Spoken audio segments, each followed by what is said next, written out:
Here is the housing proposal that I had came up with for the Anderson family's future house that I had interviewed. They have a budget of $200,000. They want country living. They absolutely need 3 bedrooms, 2 bathrooms, and they would like an office space because the wife works at home, access to high-speed internet, and a 2+ car garage.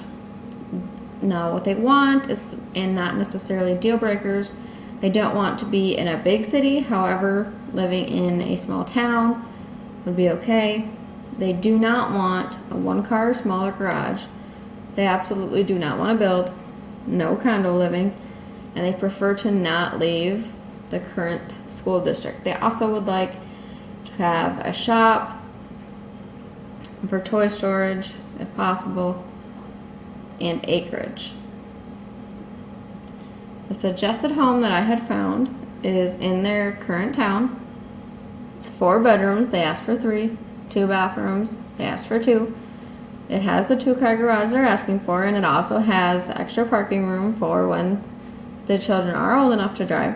It is also well below their budget, which would allow them to add on for a man cave, toy storage, or whatever they prefer. This does not have any acreage, and it is in town, although it's on the outskirts, so that should be fine.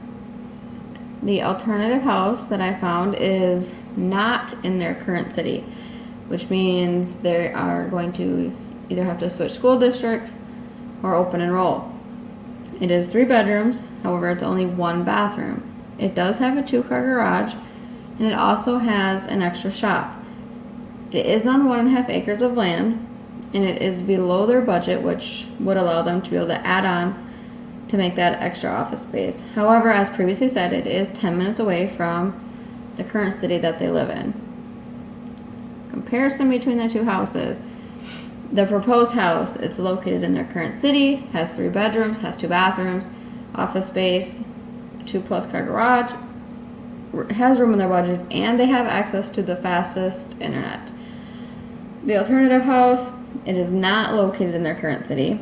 It is 3 bedrooms, but it's only 1 bathroom. It does have acreage, no finished basement, no office space. It does have a 2-car garage. It does have a shop. It is in the country, and there is room in the budget to add on. They do get internet access, but it is not quite as fast as what they would like for working at home. Now, for the overall summary, the family has decided to purchase their next home instead of building. They'll be working with a realtor who is researching and showing possible homes to the family. The proposed home meets a majority of the requirements other than being in the country, and it does not have a man cave.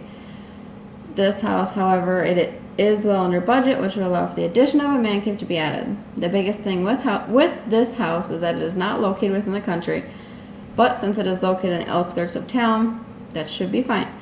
The alternative house, however, does meet the country living requirement and has a shop, but it falls short on the 2nd bathroom, office space, and a man cave. This house is well under budget, so those things could possibly be added on, but they need to keep in mind that this house is also 10 minutes away from the current city that they are located in, which would mean a change in school districts. I do not think that the family is going to be willing to give up their current city and their current school district just to get the country living they are looking for. Overall, I believe the family will be happy with the proposed housing situation that I have came up with. I think the overall outcome will be positive because they are able to get almost everything they are looking for while staying under budget.